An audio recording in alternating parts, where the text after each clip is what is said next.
Hello everyone. Today we will discuss unified product installation by copying a virtual machine image in your laptops through an OVA file and check the working of Cavason's unified experience management platform. Before that, let me give you a high-level overview of appliance, application, and their working.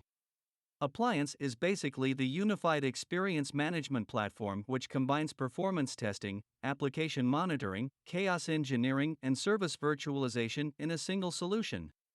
Now, the target application on which we will generate load and monitor the performance will be an online personal banking application called CSI. Let us now check how to import the virtual machine and get started with the product working. Step 1. Importing OVA file. First, let's understand what an OVA file is. OVA file, Open Virtualization Appliance, is a single file archive of an entire virtual machine. It contains all the files necessary to import and export the virtual machine, including the virtual hard disk, virtual machine settings, and any snapshots taken. The OVA file that is shared with you includes the complete experience management platform that is already configured with CSI application to test and monitor. So let's start the process. Open VirtualBox at the top left corner, click on the Tools option. By clicking on Tools option, you will see the Import option. Click on it, you will able to see pop-up of the Import Virtual Appliance dialog box. You will able to see below two option. 1 source, leave it as the default value. 2 and file option, locate the file by clicking choose a virtual appliance import option, choose your file to import. 3 after selection, click on next button and check the appliance settings and leave all values by default except machine base folder. In the machine base folder, select the SDB folder to store all VM information to it. After clicking on the Finish button to start the VM, it takes hardly 10 minutes to set products ready to use. Increase the display resolution by right-clicking on Desktop and by selecting the Display Setting option. It will land you on Settings page. From here, select 1440 by 900 resolution and apply the changes. Step 2. Mapping the VM IP with hostname. Open the terminal. First, check the VM IP by entering the command IP address and make a note of it. Sign in into the root user by typing sudo su and providing the password as Cavason if prompted. Now let us enter your machine IP with the hostname in the hosts file. Type 6/etc/hosts. Now change the IP beside the training-cavason.com domain to reflect your machine IP and save the changes by typing WQ. After saving, cross-check the applied changes. And restart the daemon by entering this command system-daemon reload. Once it is done, restart the API gateway for UI access.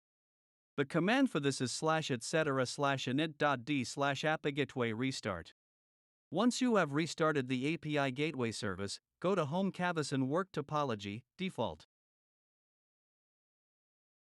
List down the files in the default folder using the ls command. Now delete the server.conf file by using rm command. Step 3. Accessing UI. To access the CSI application UI, follow the process. Enter the URL in your web browser. https://training-cavason.com/csibank/bank/login.jsp. You will be able to see the login page of the application. Enter the credentials. The username is Cavason and the password is @admin. After entering the credentials, you will be able to see the welcome page, which consists of user details as shown. Click on the account summary option to see the account balance with the credit account and its details. Clicking on the respective account number or bill will give you the detailed information. Once done, log out from the application. To access the product UI, follow this process. Enter the https://training-cavason.com/unify dashboard URL in web browser to access the product login page. After entering the URL, you will be able to see the login UI. Enter the credentials to access the unified dashboard. The username is Cavison and the password is @admin. Step 4. Script recording and create scenario with configurations for NetHavoc. Go to Script, then click on Script Recorder. Let's start by recording a script for our demo application called CSI Bank. Choose the location from the dropdown in which you want to record the script. Then give the script name. By default, flow name will be flow, and you can change it as per your need. Then select the script type from the dropdown. For this we will need the click and script type because we will record a RBU script. Then enter the application URL. It will open the CSI Bank application. First log into the application. Then click on Account Summary, select any transaction and finally log out.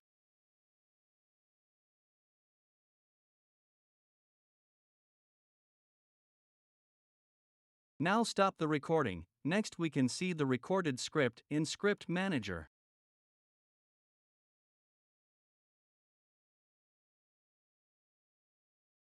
Scenario creation. Now we will need to define the scenario. Go to Load Test, and after that we will add the scenario and click on Start button to import script. After that we have to browse the recorded script. Now in Select Script, fill the script, group name and user, then click on Add.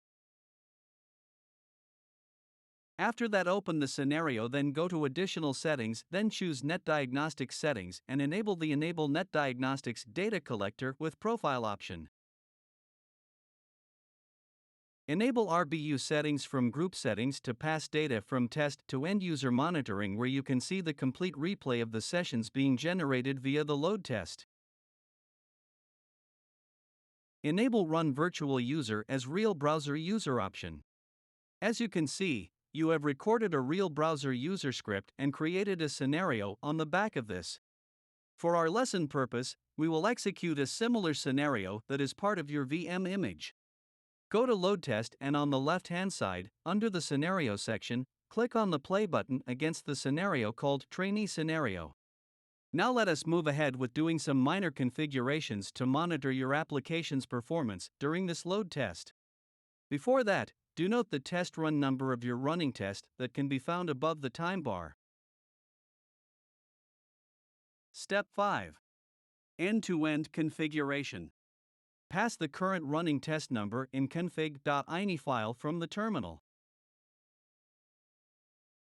Path for the config.ini file is work/webapps/sys.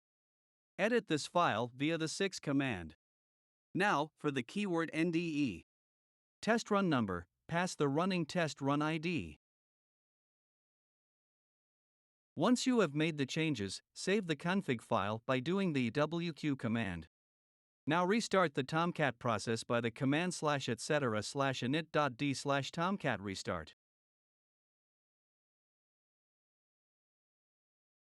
It will take 5 to 10 minutes to restart the Tomcat.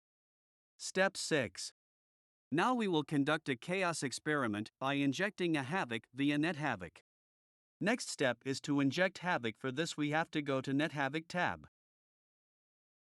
So let me give you high-level information. What is the use of NetHavoc? NetHavoc is a chaos engineering tool that is used to test the resilience of an application. The basic goal of NetHavoc is to proactively identify and fix potential weaknesses or vulnerabilities in the system before they cause major problems in real-world scenarios.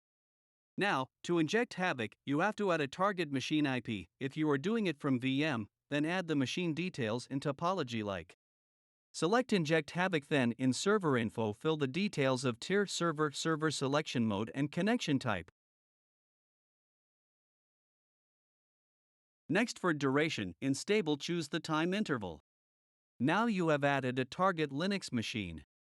Next, fill the details for CPU attack or CPU utilization percent and CPU burn in between 10-100%. Next, click on Configure and apply. The Havoc is now injected.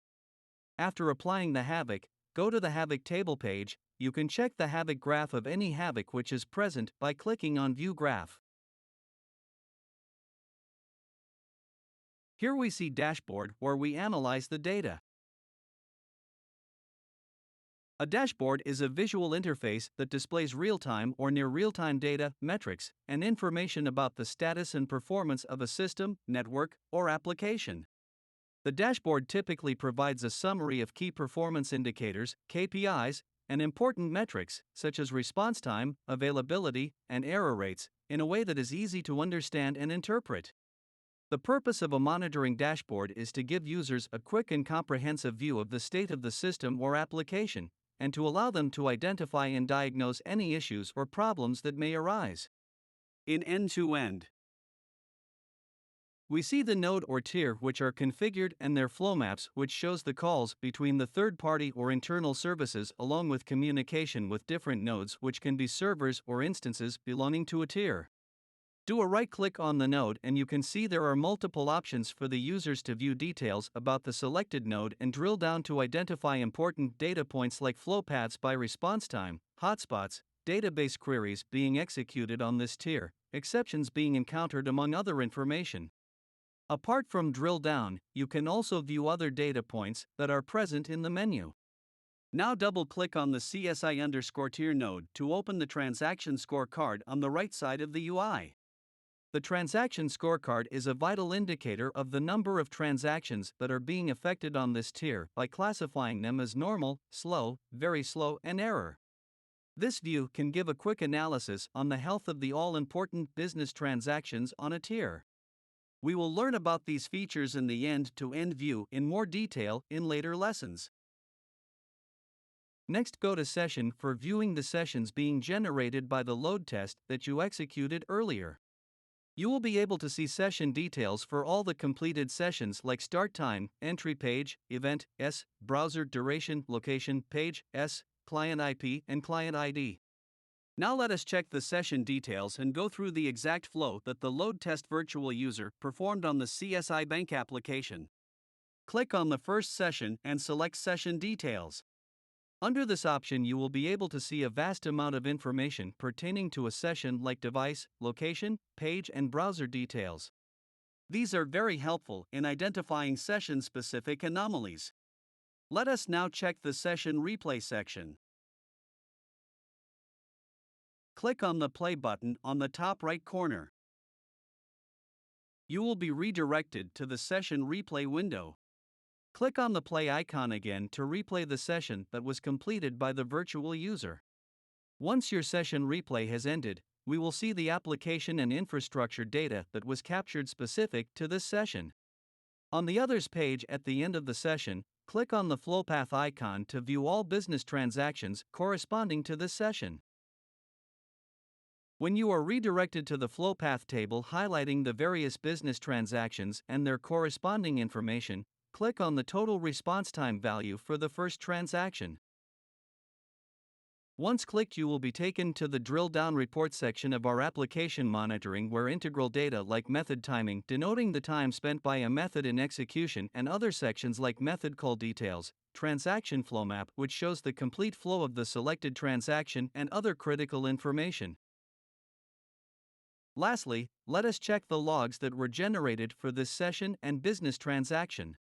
To view these logs, click on the View Logs icon that is the first icon on the top right section. Once clicked, you will be redirected to the Log Monitoring homepage, where you can see the exact log line which was written by the application for the selected business transaction. Logs are critical in identifying the root cause of application slowness and errors, as these have almost all the inner workings of the application written in log files. To conclude our lesson today, we have seen how Cavason's experience management platform combines performance testing, chaos engineering, and then gives complete observability across application, user experience, and logs. Thank you for listening. Next up will be detailed lessons on specific product components.